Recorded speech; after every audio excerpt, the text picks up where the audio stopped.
Everyone, welcome back to my channel. आज का vlog बड़ा ही इंटरेस्टिंग और मज़ेदार होने वाला है क्योंकि हम जा रहे हैं कॉलेज बहुत दिनों के बाद, ऑलमोस्ट 1 मंथ के बाद। क्योंकि आज है फेलिसिटेशन सेरेमनी 4 बजे और अभी कुछ 3 बज रहे हैं, तो रेडी होके एज एन ऑडियंस जाएंगे।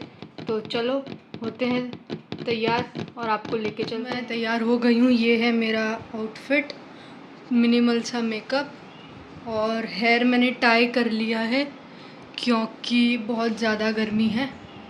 तो चलो चलते हैं आपको लेके।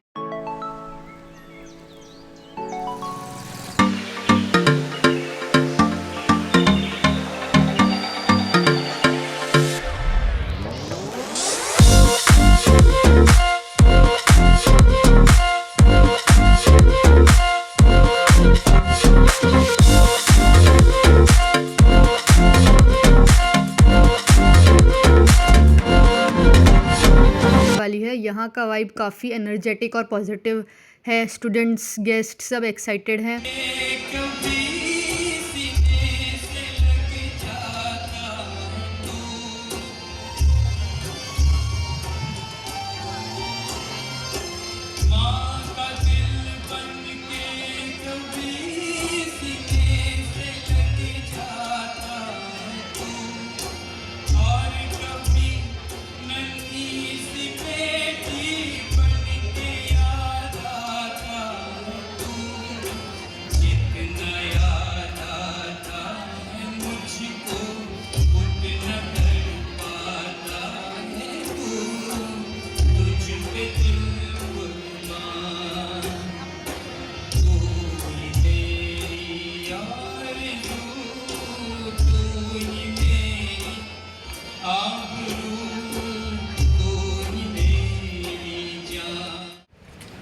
जब अस्ताचलता सूर्य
વિવાદ એમ આ કોલેજની છેલ્લી બેચ પર બેસીને 3 વર્ષમાં 18 પ્રેમપત્રો મને લખ્યા છે.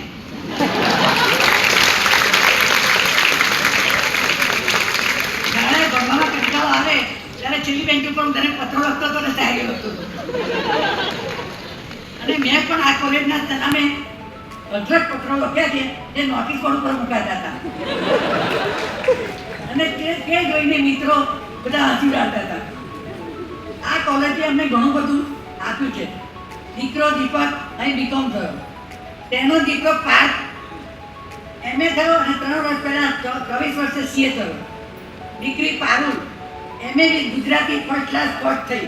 રતિલાલ બોરીસાગર ઉપર PhD કર્યું અને 30 વર્ષથી ધનસુરામાં સર્વિસ કરે છે. આ માટે આ કોલેજ અમારા માટે લખી છે. આ કોલેજમાં ભણેલા વિદ્યાર્થીઓ ગૌરવથી કહેતા હોય છે કે અમે MS યુનિવર્સિટીમાં ભણ્યા છે. કોલેજમાં સર્વિસ સાથે સમય મળે નાના કામો કરતા, રિમાન્ડ હોમમાં બાળકોને ભણાવતા, SSC હોસ્પિટલમાં 2-3 મહિના દાખલ થયા હોય અને દર્દીઓને કંઈ પણ વસ્તુ લાવી હોય તો લઈ આપતા, વાંચવાની ચોપડીઓ આપતા. 1978માં સિંધરોડમાં રક્તપિત્તવાળા 400 જણાને લઈને ત્યાં તેમની સાથે રહેવા ગયા. નોકરીમાં રાજીનામું આપ્યું. ઘણા બધા મિત્રોએ સમજાવ્યા, સુરેશ તું ગાળો થયો છે, 2-3 કલાકની આરામદાયક ભરપૂર રજાઓવાળી નોકરી છોડી દે છે. આ બધા ઉદ્યોગપતિઓ વિશ્વાસ ન કરાય. ત્યારે મતભેદ પડશે, નોકરી છોડવી પડશે તો તું શું કરીશ? ત્યાં 10 વર્ષ ખૂબ કામ કર્યું. દર્દીઓ પણ અમને ખૂબ પ્રેમ કરે. 1988માં તે વાત સાચી પડી. ટ્રસ્ટી સાથે મતભેદ થયા. રાજીનામું આપવું પડ્યું. ખાલી મળવા ખાતર DM શાહ સાહેબને મળવા ગયા. સોની પોલિટેકનિકમાં આવ્યું છે, જગ્યા છે અને આજે છેલ્લી તારીખ છે. મેં ફોર્મ ભર્યું, નોકરી પણ મળી ગઈ. પણ મનમાં નક્કી જ હતું કે જમીન મળે નોકરી છોડી દેવાની અને ફક્ત 3 મહિના પોલિટેકનિકમાં કામ કર્યું. સાબરકાંઠામાં 31 એકર જમીન મફતમાં મળી. 1988 24 સપ્ટેમ્બરે અમે ત્યાં 20 દર્દી અને 6 બાળકોને લઈને રહેવા ગયા. હાલમાં 1050 દર્દીઓ, 80 જણનો સ્ટાફ. જેનું કોઈ નથી તેનું જે સહયોગ. સરકારી ગ્રાન્ટ લેતા નથી. 5 કરોડનો ખર્ચો છે. દાન ઉઘરાવા જતા નથી. દાતાઓ ખૂબ પ્રેમથી દાન આપે છે, મોકલાવે છે. મારો પરિવાર, દીકરો, બહુ, દીકરી, જમાઈ અમારી સાથે છે. 54 વર્ષથી આ કામ કરીએ છીએ. સમાજે અમને ખૂબ માન સન્માન આપ્યા છે. એ બધાના અમે ઋણી છીએ. મને ગૌરવ થાય છે કે આ કોલેજમાં ભણેલા, સંસ્કારથી સરોસર ભરેલા સુરજ સની મારા જીવન સાથી છે.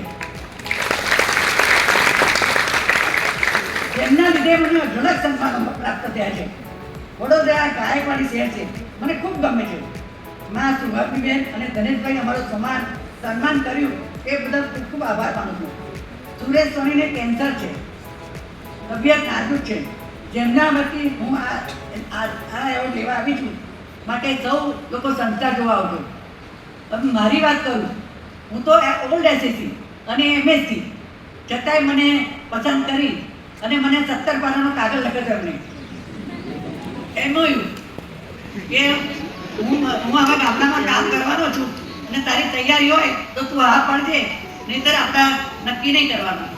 મને એવું થયું કે હું અમદાવાદની છું, હું સુરત સોનીને મારા વિચાર પર લખી દઈશ. પણ 3 વર્ષ એન્ગેજમેન્ટ રહ્યા ને એટલા બધા કાગળો લખ્યા એટલે મારા વિચારોમાં પરિવર્તન આવ્યું અને એમની સાથે જોડાઈ ગઈ. અને આજે મેં એટલું બધું કામ કરીએ છીએ અને એટલો બધો પ્રેમ મળે છે એટલે હું બધાનો ઋણી છું. અને તમે મને બોલવાની તક આપી, સુરેશ સોની વતી મારું સન્માન કર્યું એ બદલ આપ સૌ